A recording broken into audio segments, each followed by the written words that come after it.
Welcome back to the MindGoals podcast, hosted by yours truly, Siobhan Higgins, sport and performance psychology consultant, professional soccer player, yoga instructor, and soccer coach.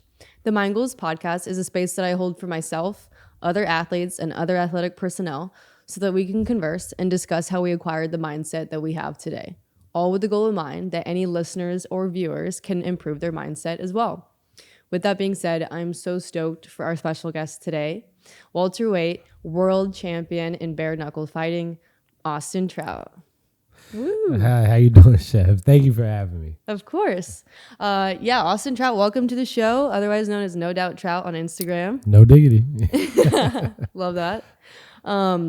The way that we normally start the episodes are by I tell people how we know each other. And to be honest, like, we kind of know each other, but I'm going to get to know you throughout the episode. But I teach yoga at Main Street Boxing. Shout out. Shout out to Main Street. Yep. Yeah. And you train there and coach there? Yes. I am a coach at Main Street. I am also a student at Main Street. And I was a student of Siobhan. She got me limber and injury free. Love that. With her yoga. Awesome. I appreciate that. Yeah, come join us. We're starting back up Monday, Wednesday nights, 8:15. Get a cool down session after everyone's going ham. All right. Yeah. I'll be there. Yeah, just saying. Yeah. I'll be there. So cool. I want to get to know you since I don't know you that well. But are you originally from Houston? No, I'm from Las Cruces, New Mexico. Nice. Wow. Yeah, right next to the border of Juarez. Right next to the border of Texas, El Paso. I was born in El Paso, so I'm a natural Texan, I guess. Yeah. But I was raised in New Mexico. Okay, wow. Until what age? Until 37. So like a year ago? I looked you up, obviously. So I've been in Houston about 4 years now. Yeah, okay. Yeah, so maybe 36. Turning 40 this year. Oh, wow. Awesome. Yeah. Cool. This will be my 5th year in Houston. I love it. I've had a lot of ties to Houston my whole boxing career. Mm-hmm. My manager, Bob Spagnola, shout out to Bob. He lives in Galveston. He's been in Galveston my whole career. And then my coach, Bobby Benson, who's the owner of Main Street Boxing Club, he's been in my corner my whole career. And I would come out to Houston and I would do camps as a teenager, and then as a young pro, and then as an older pro. Like I had my my Canelo camp started out here. I had camp for Lara out here. I fought some big Houston names. I fought both Charlos, and I decided not to have camp in Houston fighting a Charlo at the time, but had a lot of camps here. So Houston's been a city that's been near and dear to my heart. Yeah. The one thing I love about the city is that as big as it is, it's still kind of got a small town vibe. Yeah. And me being from a small town, I'm like, wow, everybody kind of waves. You know what I mean? Like it's not like LA or New York where it's like, yo, get out my face. It's more like, hey, baby, how you doing? Exactly. So I like Houston. Yeah. For that aspect. So you've been living here, not just like traveling back and forth, but living? Yeah. Nice. I have a house here now, and I've been here for about 4, going on 5 years. Cool. Well, we're happy to have you. I'm happy that you're here because that's how we cross paths. There we go. Yeah. Oh my God. Yeah. Dope. So you said that you had camps or you've been training here as a teenager. Is that correct? Mm-hmm. So can you take me back to how you got into fighting? It's my favorite. Boxing. Or into boxing, yeah. Is that the first? The first sport you did? That's my. Well, I played basketball, soccer, baseball, all those sports. I enjoyed them. I tried to work hard. I wanted to be a basketball player. But when I was like 10, I started boxing, and it was because there was this waiter at this restaurant that was talking a lot, and he was just like, yeah, I'm a boxer at this place. And I was like, wait, what? Here? In Las Cruces, New Mexico, there's no boxing here. You got to go to Philly, I thought, because I used to love the Rocky movies. So I thought you had to be in Philly to become a boxer. Just like I thought you had to go to, like China to learn how to be a ninja. Yeah. It was just like, that's where the birthplace of these certain warriors, right?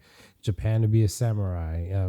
And so Philly was to make where I had to go to be a boxer at the school of boxing. I didn't know. And so he said that there's one in town, and I begged my mother to take me. She took me, and it was kind of love at first sight. Wow. I was real small for my age, so I played basketball, football, but I didn't have no kind of advantage because I wasn't really fast. If you're small, at least you can be fast. Yeah. I wasn't. So, boxing was kind of the sport that chose me because you get paired up by someone your size, someone your age, someone your experience level, up to a certain point. And that's where I was able to really excel and find my athletic ability. Wow. Wow, that's interesting. You know what's funny is that whenever you brought up a waiter, I was like, don't tell me you got into a fight. But I'm glad that it was just like... No, he kind of pointed me in the right direction. That's cool. Was that... so then you ended up obviously training in New Mexico for quite some time. When was your... I'm very new to like understanding the sport, so correct me or forgive me if I don't know. I got you. I'm here to learn. But how do competitions work like at such a young age? Yeah, so we have fights called smokers, right? And it's like one club, wants to put on a show. And they want to invite other clubs to come. They get USA Boxing is kind of the national organization for amateur boxing. So it's United States Amateur Boxing. And they get a sanction. So, they have to pay a little fee and they get that fight is sanctioned, meaning that it counts to your record. And USA Boxing is going to keep a record of, there's these little passport books you get. Cool. And it's cool because in the morning you go, the kids weigh in, right? Come on, 65 pounds, soaking wet. And then the coaches get all the names of all the kids and all the weights. And they're like, all right, well, look, we got about 6 65-pounders or around. We got, 8 95-pounders. And they kind of match them up. Who's got one fight? I got 65-pounder, one fight. I got 2 fights. He's 70 pounds, and you kind of start making deals like that with the coaches.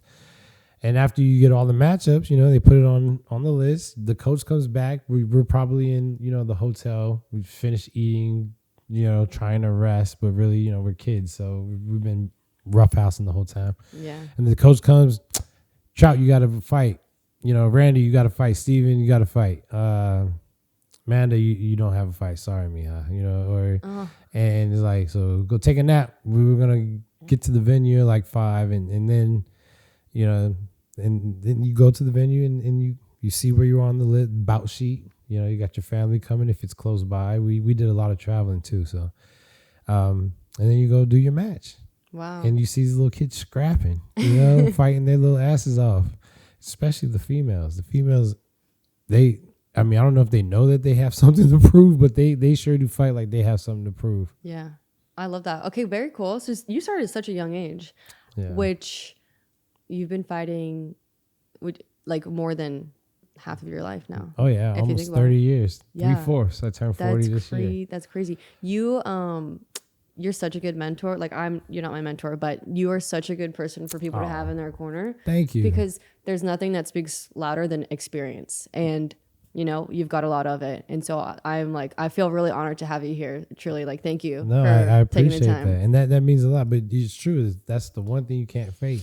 And that's experience. And, I've seen people come in and they did fake the funk until at least they got the experience. But if then there's people that come in and they never learn. As much as they, have been put through different situations, they never learn and they just keep on. And people think that they know because they've been in it for so long. But I'm like, he never learned, so he never experienced anything. Because that's the only way that you really gain experience is if you learn. If you don't learn, you just miss the experience, opportunity. That's so good, what you just said. So you don't get the XP points if you don't learn the damn lesson, right? Yeah, no, actually. Right? You're just going to keep running into that brick wall until you figure it out or you don't. Exactly. So, okay, I mentioned in my intro, but I'm a mental performance coach. I'm going to assume no, but do you work with somebody like on the cognitive side of your sport? Like, do you work with someone that like trains your mindset? No. I didn't think so, but only because you've probably figured it out. Well, this is a plug, okay? So okay. I haven't worked with anybody like a mental coach. I have, and you'll be very interested in this. So it's called Rasha Technology. Okay. And Dr. Jerry's the guy who made this up, or he didn't really make it up. He just took a knowledge and put into something that we can use, right? And it's like hertz, the different sound waves. Yeah. And he he'll have like a whole, I wish I brought it with me. I should have, but he'll have like a whole playlist, you know, of like energy mindset, championship mindset. Dope. Or my favorite one is manifestation, organic manifestation. Yeah. You know, Are these like sound bits, or like, is it like on Spotify or YouTube and you can no, listen to it, or is it an it's, app? It's a certain little machine. This, Oh. and it has like you can't really get these, and it's just megahertz. It's just whoa, whoa, whoa, whoa, whoa, whoa, whoa. It sounds like almost like a MRI machine. Okay.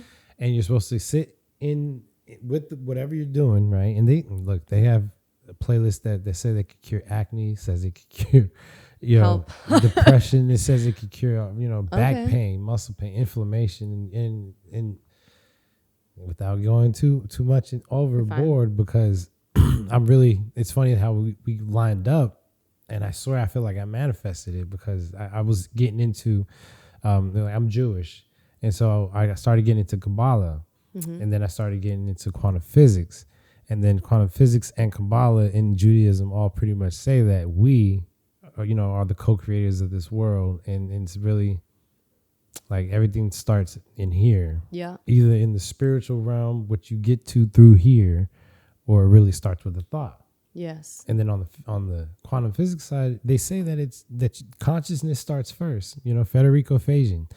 Consciousness is first, then everything else. Then you go to creation and life, but you have to start with consciousness and free will first as the building blocks. Yeah. And so I'm like, okay, so then with my mind, right? And I've been a big believer in myself. Yeah.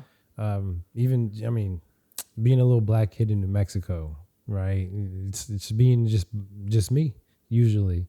But I didn't really need anybody else, because I've always believed in myself, no matter what it was going to be. I didn't know what it was going to be, but I knew it was going to be. Do you think, is that like more because you had faith kind of deal? Like you believed in yourself because you believed in a greater purpose?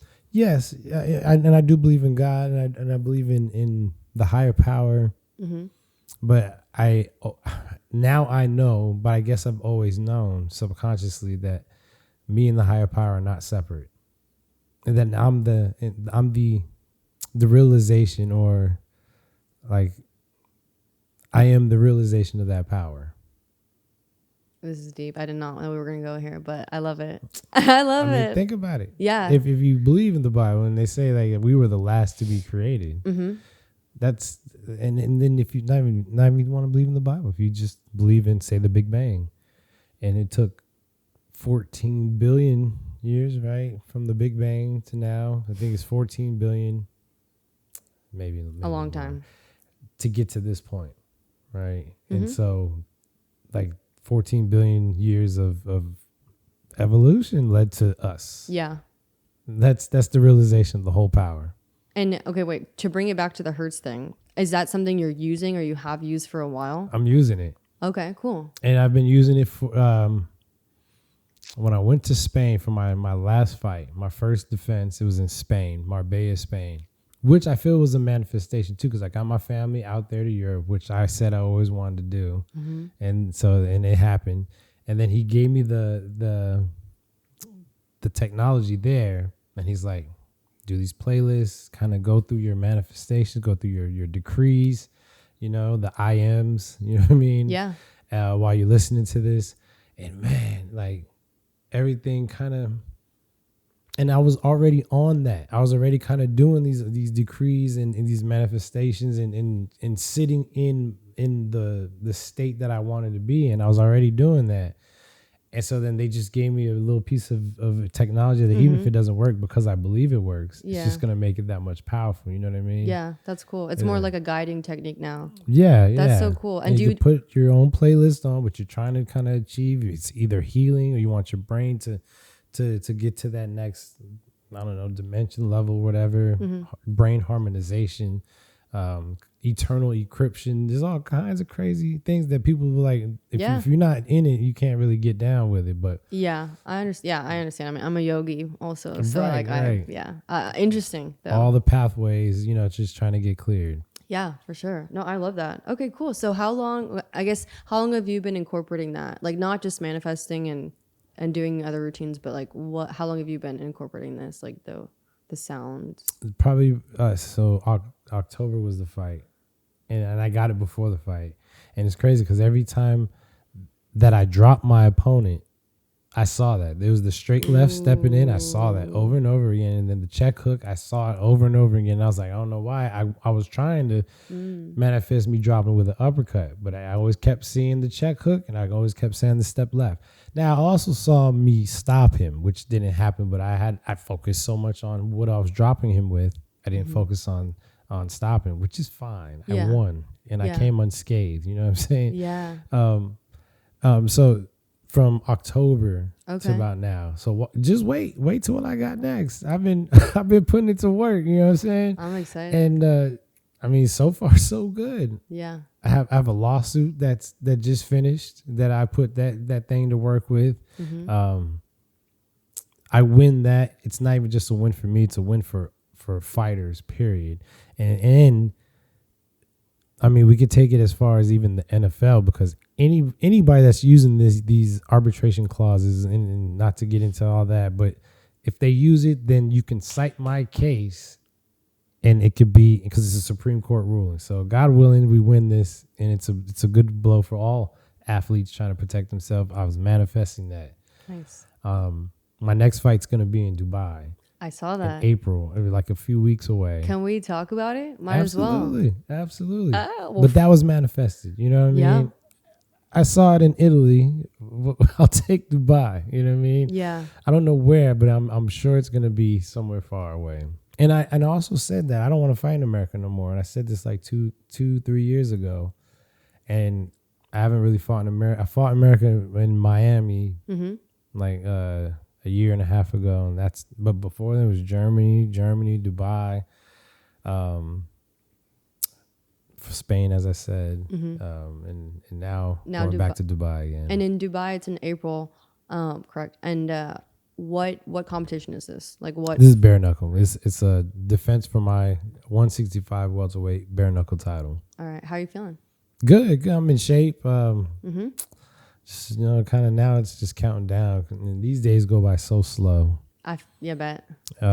Fight week is probably the slowest. I just want to get it over with by now. Can you walk me through your preparation, like without obviously like telling too much info, but some sort of like routine, or if someone is in your position, not in your position, someone who aspires to be someone like you, a fighter like you, what can they expect your routine to look like within like 3 months or 2 months prior to your fight? Yeah, it's all about consistency. So like you said, getting in a routine is best, and helps to avoid injuries if you get used to something. But then at the same time, you have to throw different things at you, so that way your muscles and body can grow and get stronger, get faster. So we'll just say, and generally speaking, I'll do like a morning boxing workout. It consists of heavy bags, mids, sparring. Then I'll do immediately after that a strength and conditioning workout. Then I'll go home and rest. Then I'll get up and do a run, and usually it'll be like a long run, depending on how far close away from the fight.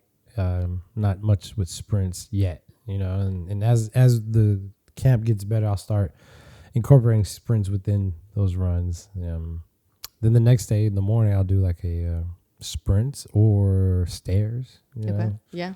And then go do some boxing after that. And then in the evening, I'll do more boxing or strength and conditioning, and kind of just stagger it, but like keep it to where it's like building. Yeah, it's like building your cardio. It's building everything that you need to work on, but each day and start slow and then kind of build on it. Get more intense, longer. What does your rest and recovery look like? So since I'm Jewish, Friday evening we don't do nothing. It's the Sabbath. Leave me alone. No wonder. I was like, Friday evening to Saturday evening, that's my rest. Sunday, I take it easy, but I'll do something. Okay, cool. And then, so interesting. I have so many questions for you, but I gotta let me know. I'm here. I know. I'm thinking. All right, cool. So last time you fought was in Spain to defend your title. So this is your second. You are world champion for 2 years in the running. Yeah, right? This is my second defense. Okay, gotcha. Ooh, I'm excited. Me too. Me too. This actually came to me earlier question. Do you practice visualization? Yeah. Would you say that's like a big part of your mental game, like prepping? Because I feel like it's a no-brainer for people who are professionals and really good at what they do, is that they visualize themselves and what they're going to do before they get to their competition. That way, when it happens, it's like you've already been there. Yeah, I've already seen it. And that's, I'm a visual learner as well. You know, I if I can read it once, I'll be good. If I see it. Hearing it, I got to hear it a few times, you know. That's why audiobooks I listen to them because I'll be in the car a lot. Yeah. But I'll have to listen to it about 3 or 4 times. Yeah. Whereas if I read it once, I got it. Yeah. I could go back and pull from it. So vision, yes, visualizing is huge. And I mean, if they say that your eyes are the window to the soul, and you can see something that you want to happen, then you know that's kind of like back to quantum physics. You know, that's collapsing the wave into what you want. Yeah. Or making more probability towards collapsing that wave towards what you want. Mm-hmm.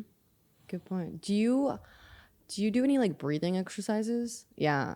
Yes. I'm asking questions and I like kind of don't know the answer to, but it's for people. It's for people to know because I want people to like, you know, I want them to learn from the best. So right. Without like taking away too many tactics, but like you know, if they want to like try to be like you, what could they expect? And breath work, I feel like is so important. I mean, I played soccer as an athlete, even in like day-to-day life, like knowing how to control yourself, knowing how to calm yourself down, knowing how to come back from something. Like you have to understand your body and your mind and your breath. I feel like it all starts with your breath. Right, and like you said, you have to know your mind.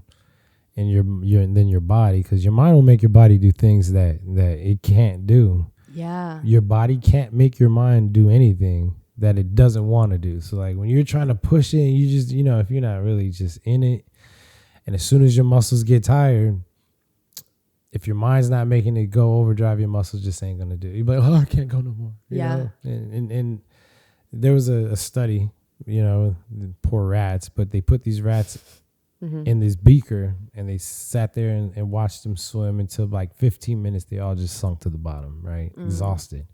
So they pulled the rats out and they revived them. And they let them rest like I think an hour, and they put them back in the water.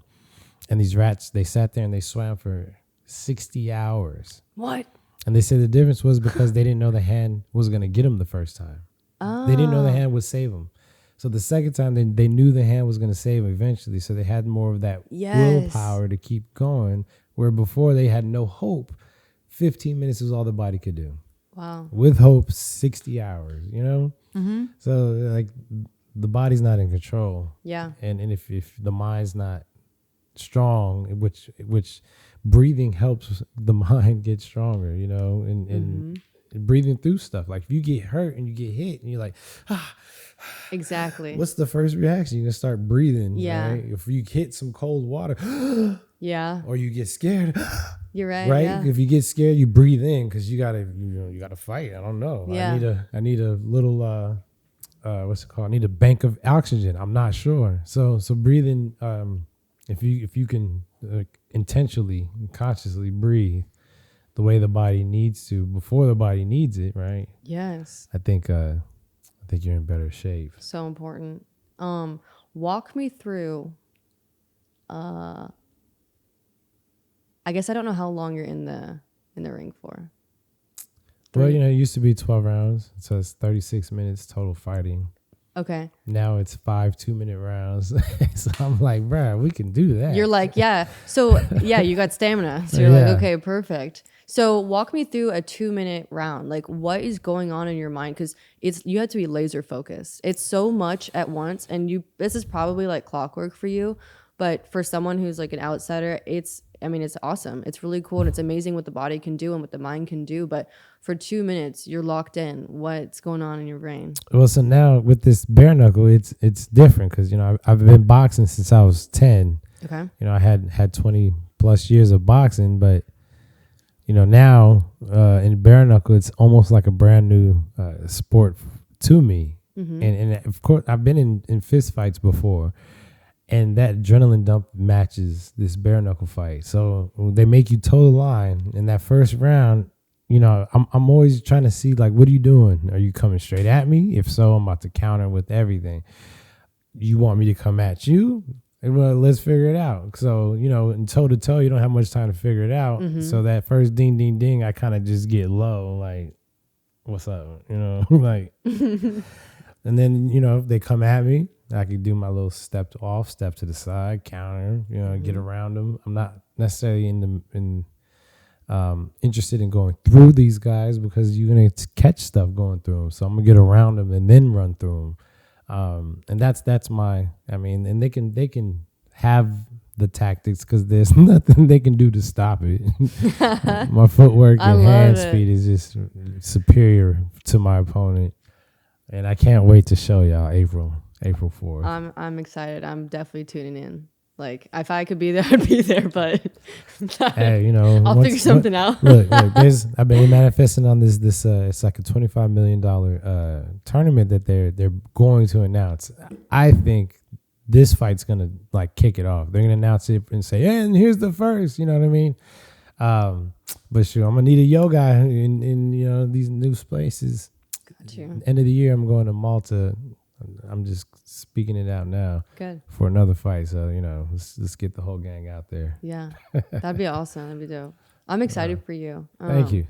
So again, this is more of like probably people want to hear, but when you're in the zone, you're in the ring, do you hear outside voices? Like, do you hear anyone? Maybe your coach, I'd hope, but do you hear things? So there's been different kinds of in the zones, right?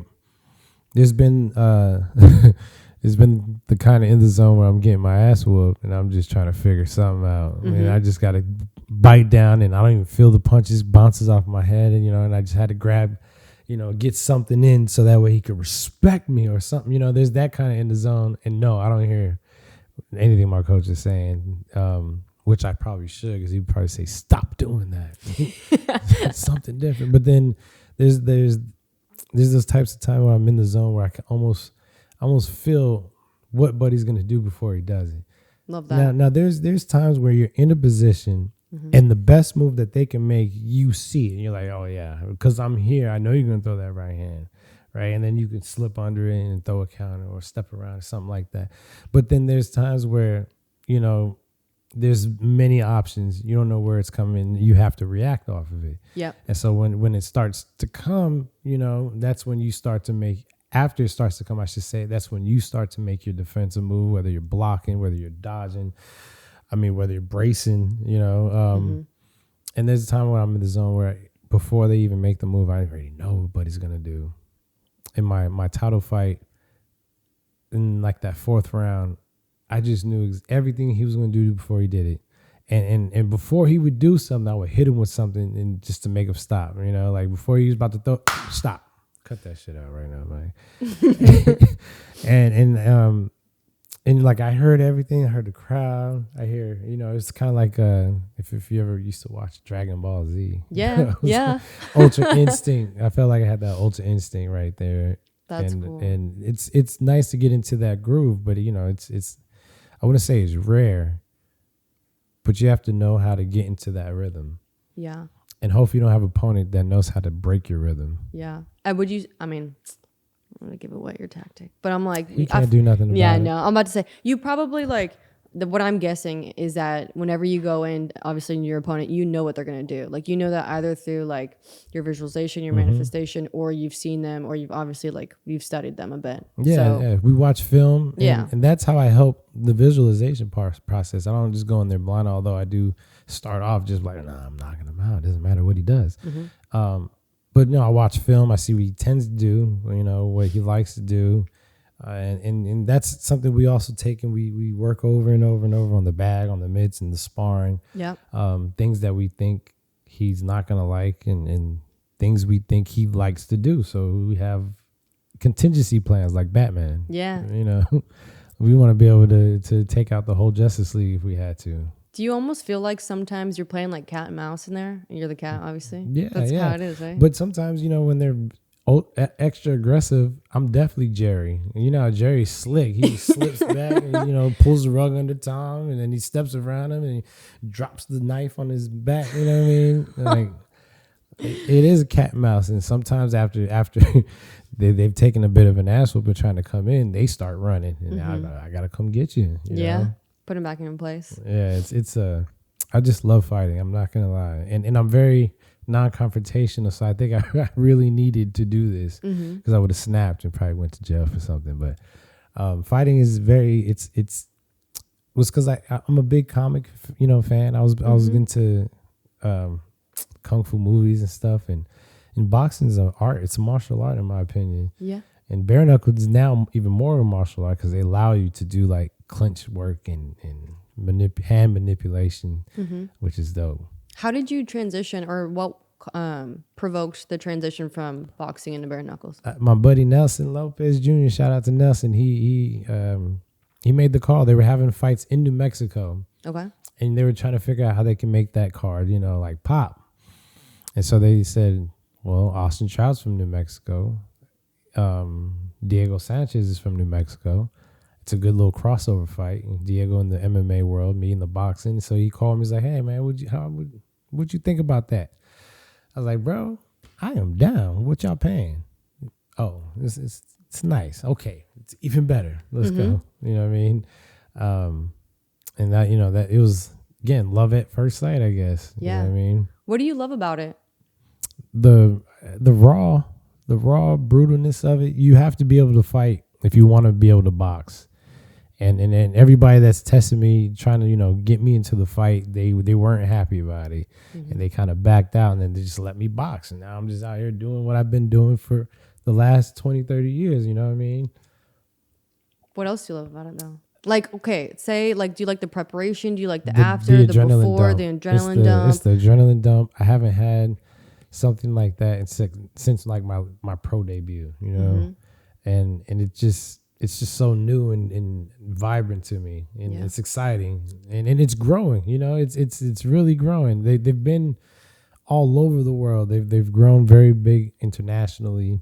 They've teamed up with DAZN and with Triller and some big platforms, and now the numbers are soaring. Selling out shows. Yeah, it's crazy. It is. What type of, like, you mentioned that you like comics, you like the movies that you do, but what do you think inspires you, or who's like a mentor that you look up to, if anyone? Like, who are people and things that inspire you?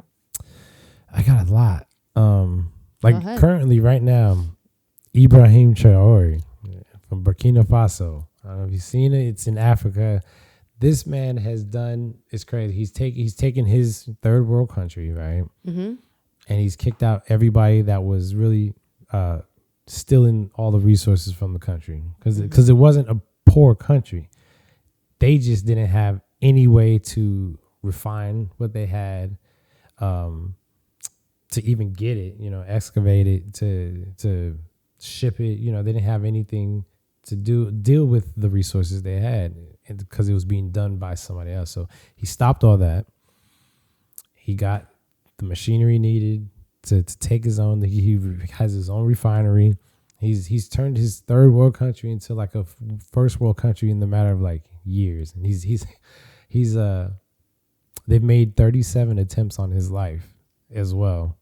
And he's also inspired Mali, Ghana, to do the same. So, it's like Africa's starting to take their own resources back. And this is huge. I don't know if you believe in prophecies, but like that would be huge prophetically wise, for that to happen. So he's one of my heroes right now, against all odds. It's crazy. Yeah. And he's hiring farmers. He's hiring his people. He's giving them all jobs. He's hired. He made a plant, tomato canning factory, hiring all kinds of people with their own tomatoes so they can sell to. You know what I mean? And that's kind of my new focus. Is just being able to do for self. Yeah, motivating and inspirational for you. Right. Yeah. And he received to bestow, and it's catching on. And I believe if we all receive to bestow, it would cause a system that relied on everybody to receive 100% in order to sustain. And so we would all have to take on that selfish nature, but it was only because we want to give, we're taking to give. Yeah. I got a question. You can take your sip before I got you. My next question on similar topic, I guess, what do you feel like your purpose is here on Earth? A little deep, but what do you feel like your purpose is? Do you feel like you're filling it out? I would assume so, but with what you're doing right now?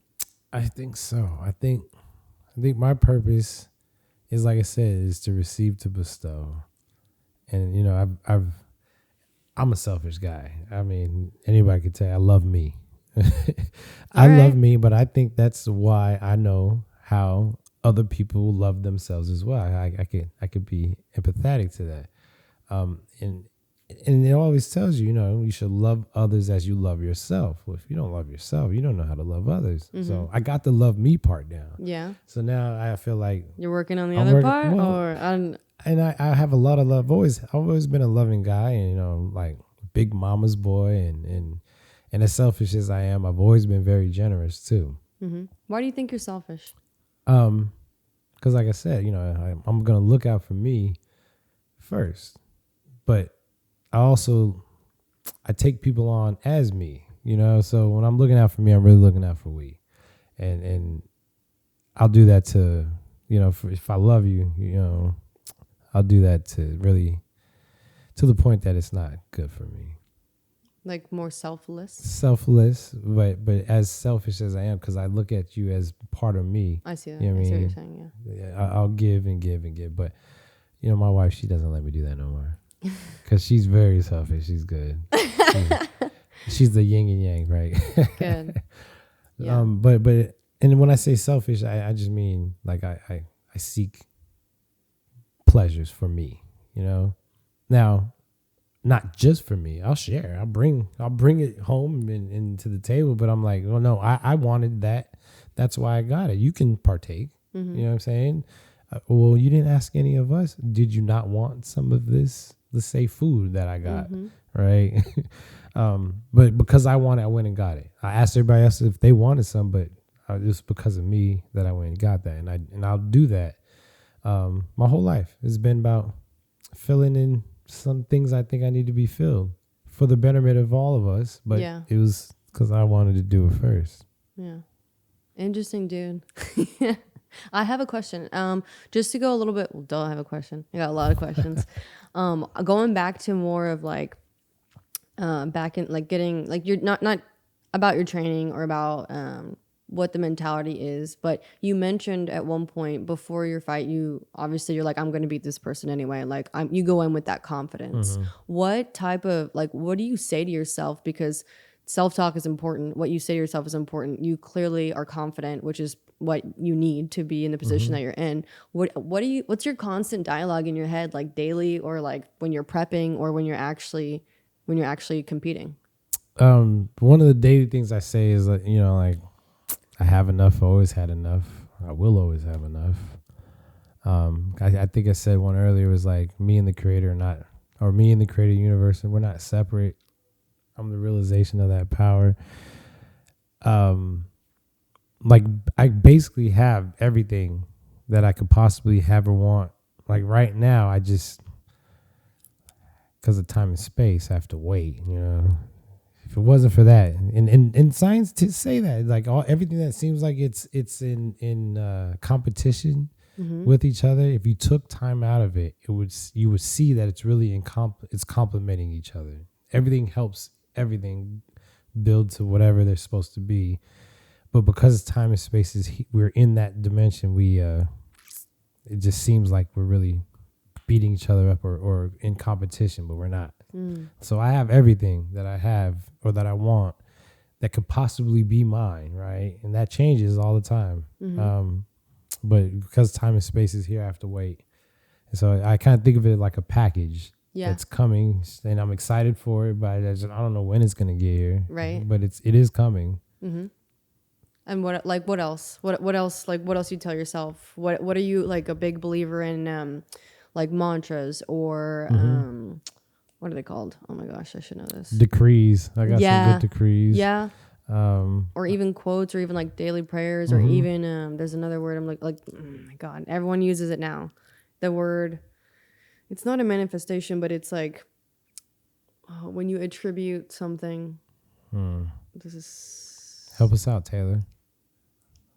My producer.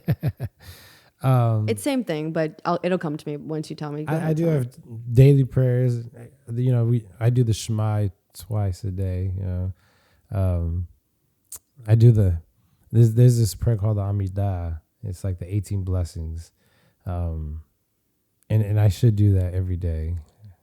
It's like 5 minutes long, but I you say should as if you don't. I don't do it every day, but I should get to doing it every day. And if you go through it, it's beautiful. You know, it's you're asking the Creator for everything you can want, and putting it out with 18 blessings. We bless Him, and we also ask to help bless the world and bless, you know, the nature, you know, because we're supposed to be taking care of all that. So I have the prayers I do, you know, every morning and every evening, and in my little decrees, you know, I am all powerful. My Rasha coach, my Rasha technology coach, she just gave me another set of some new decrees that I should learn while I am listening to the playlist she gave me. Yeah, and those decrees went something like. I am energized. I am grateful. I am a world champion. I love being a world champion. I'm energized every time I have an exchange with my opponent. I'm energized every time my opponent touches me. I am an unopposable force or inopposable force. Yeah, I think these are good. That's another one, yeah. This is perfect. Yeah, this is good because any athlete can like take that and tailor it to their own sport. Yeah, and it's so powerful. As long as you believe it. Yeah, exactly. And the more you say it, though, the more you believe it. Yes. Another one of my coaches was like, he's actually one of my rabbis. He's like, the thing about saying some ridiculous thing like, look, I'm gonna make $1 billion a month. That's not believable. Right. You don't believe that. You got to say things that you believe. Exactly. Like, yeah. Start if you're really only making hundreds of dollars a month, to say you're gonna make 1,000 because that's believable. And once you see that 1,000, you know, you go to, all right, I'm gonna make 5,000 a month, and then take steps up from there. Yeah. Make it realistic. Right. Yeah. So I'm looking at some realistic goals that I feel like I can achieve, and I've set them out. And you'll see. I'm telling y'all going to see. I'm all for it. I got some things coming. I mean, TCL, another plug, Team Combat League Season 3, Houston Hitmen, Main Street Boxing is the main place for that. We were about to start practice tomorrow, as a matter of fact. That season starts April 18th is our first fight. Fort Bend Epicenter. You know what I mean? We'll have tickets available real soon. Hell yeah. And will you tell, if people don't know what it is, what is that? I kind of haven't. Yeah, Team Combat League. So what it is, it's a boxing team. Yep.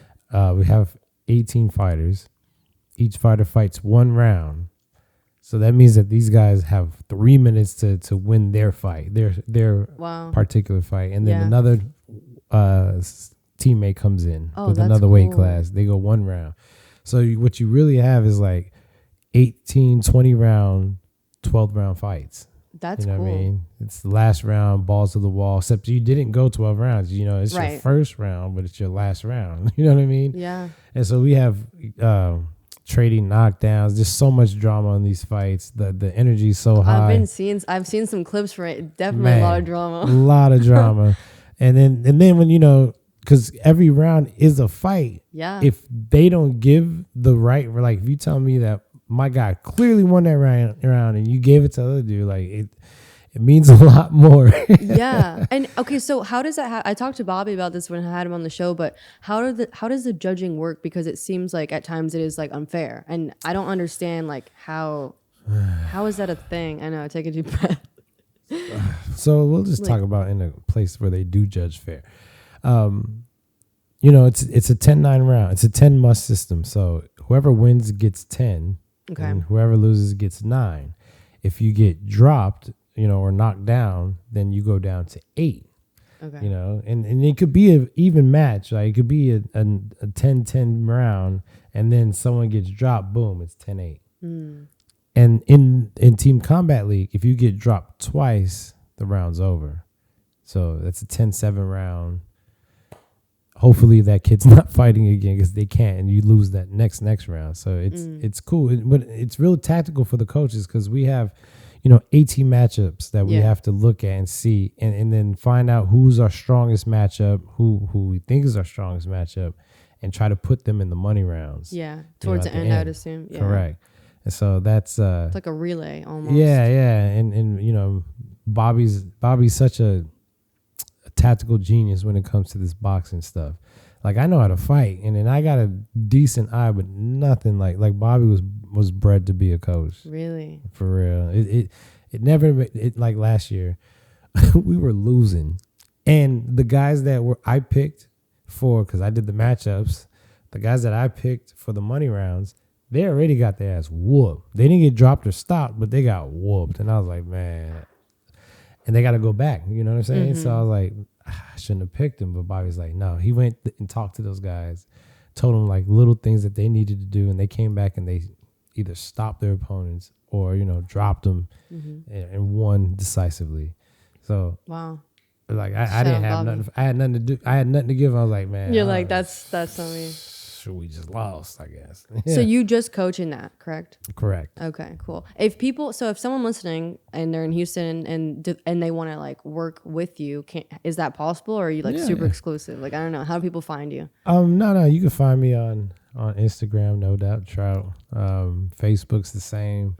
Just send me a DM. We could work.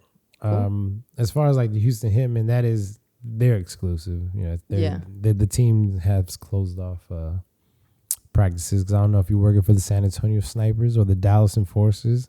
You know what I'm saying? There could be spies being sent to see my team, because we're coming for the crown this year. When's that competition going to be? Starts April 18th. Okay. And does that mean, is there like a season? You said there's a season 3. It's a season. So we have, pretty much every week we fight. Oh my God. The 18th and then all the way to end of August. Okay, so this leads me to a question about recovery, because obviously people are getting beat up. Yes. How, like, I'm just going to ask the way I want. How the fuck do you recover from something like that? So your yoga helped. Hell yeah. I had some of my teammates go, and the hitmen would come to your yoga class, and those guys didn't get hurt, through the season. The guys that didn't go, they would get hurt. So that was a problem. We had to find fighters last season. Now I have a decent reserve. Hopefully they stay ready and like stop being like, oh, well, I'm not going to train. Like, nah, train, please. We're going to use you this season. Train like you're going to be used. Like you're going to be used. And one of the things, for instance, like we're about to start practice, so we're going to do sparring. After the season starts, since we're leaving every week pretty much, and that means we come home, we don't have much time to really like stay in shape. So you guys got to run. Come to the gym, work on what we need to work on from the last fight to get ready for this next fight, because we're probably leaving, by Thursday. So it's going to get a little hectic.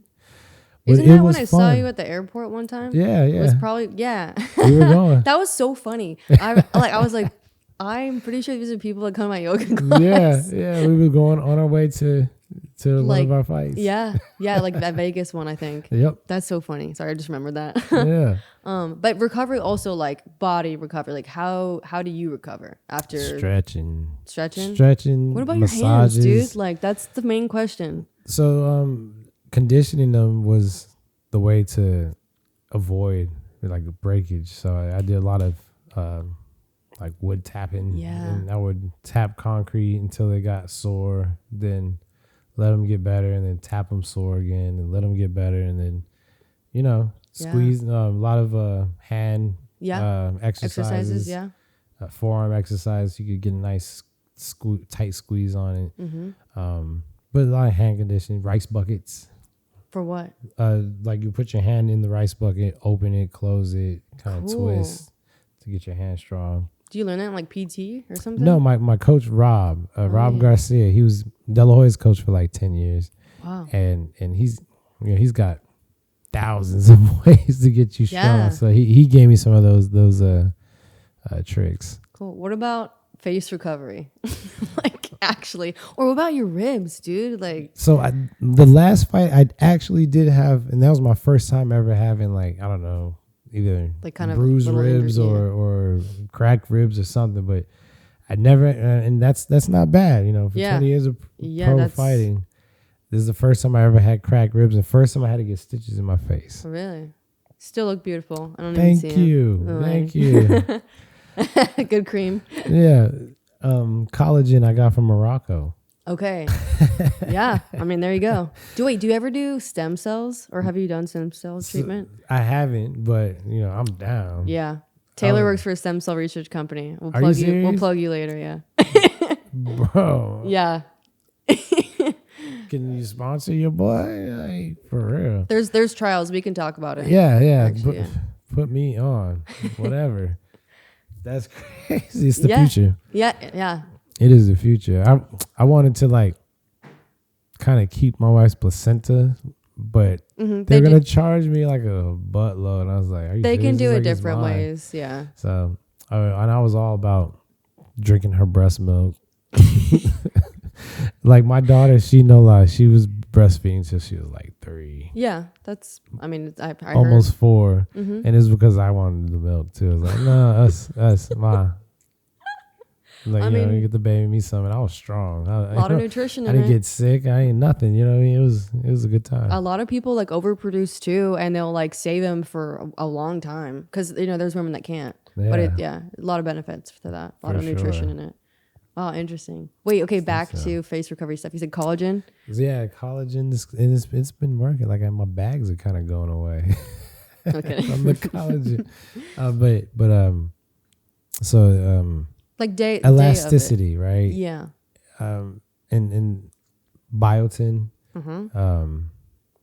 helps with keeping having face elasticity. I don't get cut much. Like I said, this was the first time I had stitches. I've only had one cut, which was right under it, and they were both from headbutts. I must say, for the record. Is that even allowed? No, which is why I was like, it don't count. Yeah. And I made a promise to my mom. I said, if my face gets messed up, I'm done. Like, don't worry, Ma. I'm not gonna put you through that. And so when I got that cut, and they you said it doesn't count, Mom. Sorry. It does not count. No. I said, it's a headbutt, right? She's like, all right, you're gonna do what you're gonna do. You anyway. worry your mom. I just found out because she's been my biggest fan. Like, 10 years old. I'm my only son. I have a younger sister. But and then fast forward to like, I was Olympian. So 2004 Olympics. Oh, you're just going to throw that out there now? I mean, shame on me for not knowing, but no, that's dope. Well, I was the alternate, so I got to go. Okay. But I didn't get to fight. And I got to train and going to like the Olympic trials. She drove boxing? out. Yeah, for boxing. Okay. She drove out to the Olympic trials. She drove out to the because I made it to the box offs, so the Olympic box offs. Then I turned pro. Had a lot of fights in Mexico. She's taking the bus to Mexico during a cartel war. I was like, Ma, that's her are baby. You kidding me? Like, don't. I told her before, don't come. You know what I'm saying? Like, they're flying me out. Don't come. She's like, I'm from Brooklyn, son. You know what I mean? I ain't scared of no cartel. Besides, they're not kidnapping black people. We ain't got nothing to do with it. I was like, okay. She made it though, obviously. And her being my biggest fan, and she's going to all these fights and checking it out, and when I fought in Madison Square Garden against Cotto, that's where she's from. She's from New York. That must be really cool. Her and my grandmother and my grandparents, great grandparents got to go watch the fight. Yeah, and then from let's say 2016, 2018, I had a little rough patch in my career. And then 2019, 2020, we had COVID. Yeah. And I'm sitting there like, all right, Mom, I can't wait to get back. Can't wait to get back. She's like, oh, you're still going to fight? I was like, what you mean am I still going to fight? What else am I going to do? She's like, oh, I thought you were close to retiring already. I was like, I still got it, Mom. Yeah. What you mean? Why? Are you tired of me fighting? Well, I just lose about 2-3 years every fight. And I was like, Ma, I thought you enjoyed this. I thought you was happy I was a boxer and not like a baseball player. You know what I mean? Because I know you can't stand baseball.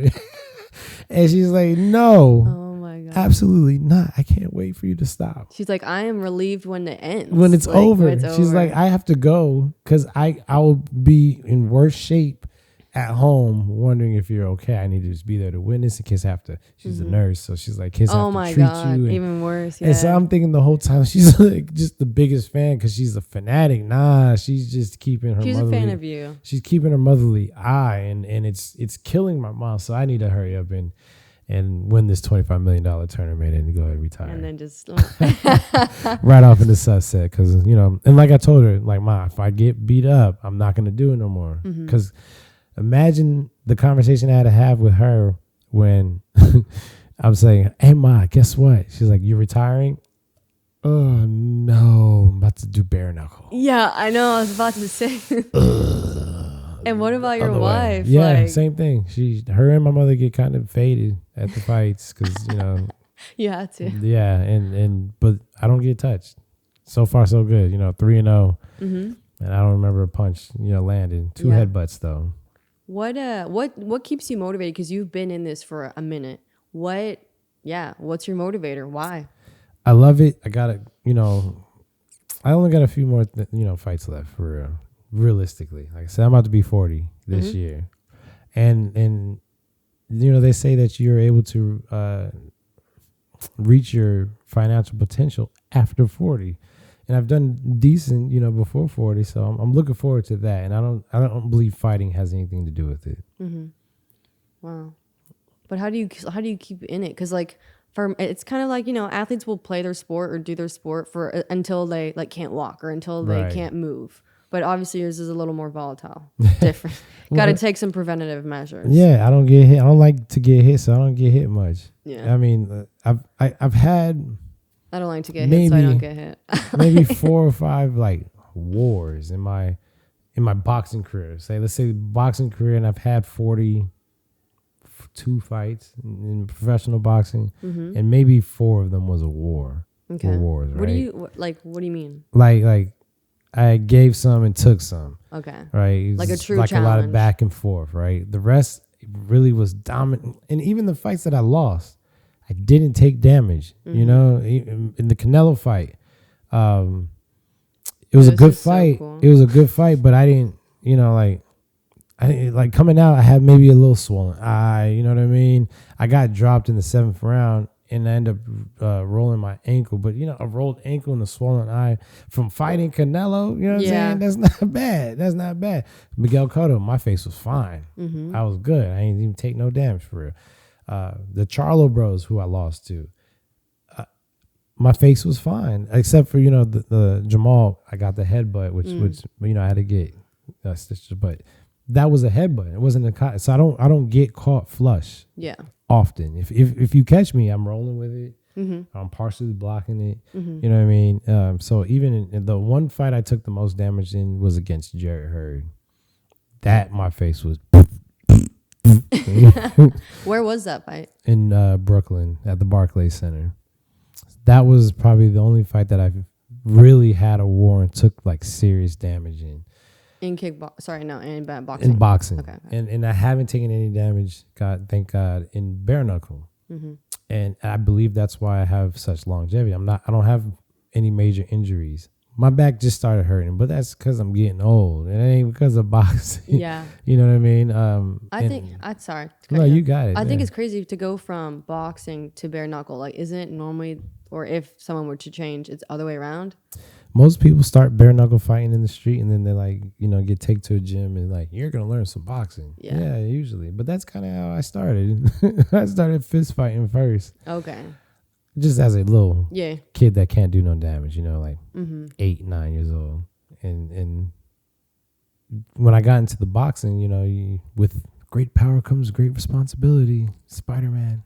Yeah, yeah. But you don't have nothing to prove much. So when people get training, the desire to fist fight, unless you're protecting yourself, unless you can't avoid it, it kind of goes out the window. Yeah. When you don't train, you got to prove something to yourself mostly, but to other people too. When you train, you fight when you don't feel like fighting. Yeah. You know what I mean? Yeah. Like, I don't feel like sparring today. No, Go spar. Yeah. So it's nothing to prove. I do have a question. So right now in your career, do you say you're constantly proving things to yourself, or are you proving things to other people, or both? To myself, probably. Well, you know what? I take that back. I don't want to say like I'm doing this to appease anybody else, but the chip on my shoulder has always been, because again, a black kid from New Mexico was never supposed to be a world champion.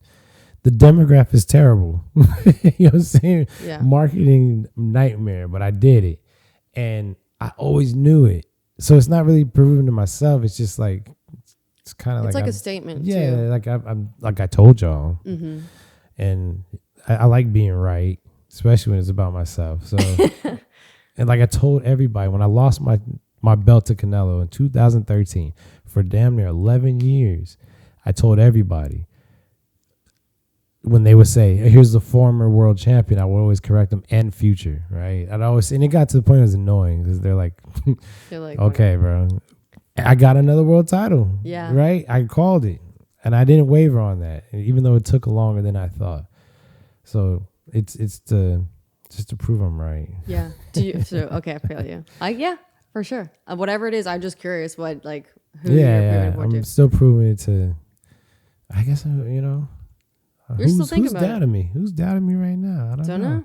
But my name is No Doubt, so I'm here to erase all doubt. There's some doubt somewhere. Yeah. Yeah, No Doubt, Trout. I'm here to erase that. Yeah. Damn, I just lost my question, but I You stop talking so much, man. No, it's about. No, you just mentioned you. Oh yeah, what do you think is harder, defending your title or being the underdog trying to win it? Defending the title. Yeah. I loved being the underdog, and I was the underdog even when I was the champion. When I fought Cotto, I was a 3-1 underdog. I made money off of me for sure, and I love the underdog stage. I mean, I'm okay with being the favorite. Yeah, it's fine, but. It is a little bit there's more pressure. Yeah, it's a different type of pressure. It's a different type of pressure. But you welcome it, like. Right? I'm here for it. I'm here for it. Let me be your favorite, please. Yeah. And I'll give you a lot to cheer for. Yeah, I love that. Few more questions before we conclude. Normally I think I have some silly questions. I was going to jokingly pull up your Instagram and go through your story and read something out loud, because you're funny. Oh, man. You're funny. You got a lot to say. You're funny, dude. Thank you. Yeah. But a question I did have that I'm just personally curious about. How do you, or like, what does a week look like when you're trying to cut weight? Like, that's news to me. Like, not news, but like, I don't know how that works. That's not, like, does it suck? How do you feel mentally? Are you pissed off that week? Like, are you? Yeah. Like, what? Walk me through it. Disclaimer now, I'm the welterweight champion at bare-knuckle. That's 165 pounds. My whole career, I fought at 154 pounds. I'm not a 165 pounder. I'm still a 154 pounder for real. But because I end up winning the belt, I'm like stuck at this weight. So I don't have to really cut much weight to make 165. Like I think right now I'm probably 170 as it is. So that's a. So it's not like that's not hard. That's easy. No, yeah, I could spit, take a dump, and I'm pretty much there. You know what I mean? Okay. But for when I would make 154, that was a bit of a struggle. Okay. And that week would look. So like fight week is the hardest week when you have to lose weight because you're not working out as hard as you were. And so you can't eat almost anything or drink anything. You can't put no weight on because you're not burning as much, Okay, yeah. Excuse me. So it's really about being able to lose the water weight and not put the water weight back on before you get on the scale. Yeah. Or they do, and I tried it and it worked. I don't know how good it is for you, so I'm just gonna kind of leave that over there because I don't have problems. But like waterlogging, some fighters do that where you drink like 2 gallons of water one day, 1 gallon of water the next day, half a gallon the next day, quarter gallon, 2 bottles, and you trick your body because your body just keeps peeing like it drank the 2 gallons, and you just like dump all your water out. Some guys say they lose like 15, 20 pounds doing that. I think I lost like 7 of water weight. But I can lose like 7 pounds in a hot, humid workout. Like I sweat a lot.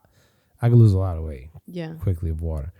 But it sucks. But it sucks because I always put it right back in. You know what I'm saying? Mm-hmm. On fight week, I can't put it back in. So if I drop that 5 pounds of water, I might honestly drink 1 or 2 of it back because I need something. Mm-hmm. But then the next day, I drop another 3 pounds. I can only put 1 back. Next day, you know, until I weigh in, hit 154 right away. Give me my electrolytes, literally, give me my water, you know. Please. Damn. Thank you. So you've experienced hangry, honestly. Bad. And then you can't have no salt for that fight week. You know what I mean? No salt, no bread, no carbs, because that all holds water, right? So, you know, you just, and it makes me want to quit. I've always been like, bro, why am I doing this? Mm-hmm. I should just go get a job. You know what I'm saying? I'm smart. I could go get a degree. Mm-hmm. But then I fight and I'm like, oh yeah, that's why. This is why. I love that. Yeah. This is why. It's worth the torture, mm-hmm. you know, for a day. Appreciate that. That's so cool. Great, cool insight. Because for me, I'm like, what? How the fuck does this work? Yeah, I got all kinds of tips and tricks on how to lose weight. Like I will get up, you know, 25 pounds and I would drop 25 pounds to the T, you know, in like a month and a half, mm-hmm. a month. Yeah. Oh man. Yeah. When you were talking about that, I had another question that I forgot about. I'm thinking, no, it was about, we're talking about the weight preparation right before. Nope, I lost it. Damn. All right. Nope. Yeah, it's not coming back to me. All right. Well, few more questions I do have. Well, one thing I do whenever I end the show, I ask you, like, if you have anything you want to say, promote, you want to give somebody a shout out, or you have advice that you want to give, the floor is yours. Okay. Yeah. All right. You're like, shout out to Rasha Technology, and just wait to see the kind of things I'm gonna create. It's gonna be good for everybody, though. That's kind of what I'm on. I'm gonna save the world.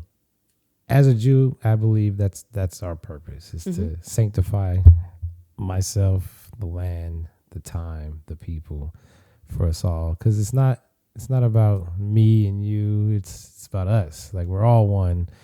I don't want to get into that. Okay. I mean, I'm Catholic. I'm here in my Lenten period, so I'm listening. But so everything that's came before us, from, let's say, bacteria to way back, all right, plants to animals, and then us. Bacteria, they used to be in direct competition, right? And then they learned how to like work together. And then they had like kind of one kind of conscious, right, mind, and then they became one nucleic cell, which was bigger. Like, all those little pieces started to work together and became one organism. Yeah. Those cells started doing the same thing. Then you become plant cells, animal cells, and then plants do that, right? Plants are on some, they kind of, there's this book called The Secret Life of Plants. Yep. Dope. Like, the plants, they're under like kind of a hive-like mind, right? I remember my question now, but keep going. Remember? Well, no, tell me now. Because it's about plants. It's about plants, more specifically like drugs. I was gonna ask you, like, if you're, I don't know if y'all get drug tested. I would assume. Yeah. You do, yeah. So, well, then my question is to anonymously: are you allowed to do drugs, and do you do drugs? Well, what would you count as drugs? Cause like shrooms, or do you smoke weed? Like all the yeah, I love shrooms, and then I'm an avid cannabis advocate. Yeah. But you know, like, if it came from the earth, you know, mm-hmm. I'm all for it. What about alcohol? Like, do you drink? I don't drink much at all. Not at all. Mm-hmm. I'm not against it. I'll have a drink. Yeah. But I don't know how to sip. I think is one of the problems. Gotcha. And you know, I'm just more of a smoker than a drinker, for real, to be honest. Yeah. I was curious about that, just because, like, mm-hmm. I don't know if it was like allowed, or if there's testing or doping. There's testing, but you know, BKFC, they don't really care so much anymore. I'll if you get drug tested, it's no, it's not. And in fact, I always stop in time to pass the drug test. Yeah, for sure. Just like So- do it responsibly. Yeah, or do yeah, it in, exactly. Yeah. Exactly. So, and it's not illegal in Harris County, so you're nobody breaking the law either. But I am, I mean, it's been around for a long time. I'm very into Eastern medicine too. So, since I've rocked with acupuncture and Yes. chiropractic and things like that. Yeah. What do you swear by, like, in terms of? I mean, I would say that was like those are recovery or like therapy techniques. Like, what else do you like also swear by? Like acupuncture, Western medicine, Yoga, acupuncture, chiropractor, just like sauna, like sauna, red room, like steam room, like steam room. I do that like damn near every day. There you go. Yeah. Yeah, steam room. If you ever have any aches or pains, right? Go to the mall. Those little Asian masseuses. Yeah. They know what they're doing. Cheap too, but they like really get in there. And I tell them like, just work here. Yeah. She'll get on there and do an elbow drop on your boy. Yeah, like a Thai massage. Yes. Yeah, yes, or something. I don't know. They are special. Like, they know what they're doing. What's your favorite massage? Like, I mean, I'm gonna assume you've gotten a lot of like deep tissue, and I, even though I'm sore later, like Swedish massages don't do it for me. So whenever I like my wife, she's like, let's get a couples massage. I'm like, you're like, okay. Sure, what a waste of time. But like I always try to find the burly, Yeah, I'm like, let me see your hands. Yeah, look at it like, nah, you ain't even thick enough. Let me get a thick one. Kind of a burly one. You need it to hurt. I need it to. I need you to get in there. Yeah. Because what are we doing? Yeah. Okay. That's not here to relax. Yeah. So yes, again, I did cut you off with my question, but if you have any final thoughts, words, quotes, or anything that you want audience to hear advice from, floor is yours. Anything that you want, you have. Anything that you need, you have. If you don't feel like you have it, it's because you didn't accept it. And I believe that fully. And a lot of times people can't accept it because of disbelief or doubt. Right, like, oh, I can't, I don't deserve it, or it's all those things that are stopping you from being like, no, it's mine, and I accept it. So go ahead and release the doubt and accept everything you need, so that way we can bring on the Messiah or whoever's here coming to save us. I think the Messiah is within, though. We got to save ourselves for real. Yeah. And the faster we save ourselves, the faster we can stop paying bills. So you're like, come on, everyone, let's get can on we board. get it like, together? Can we?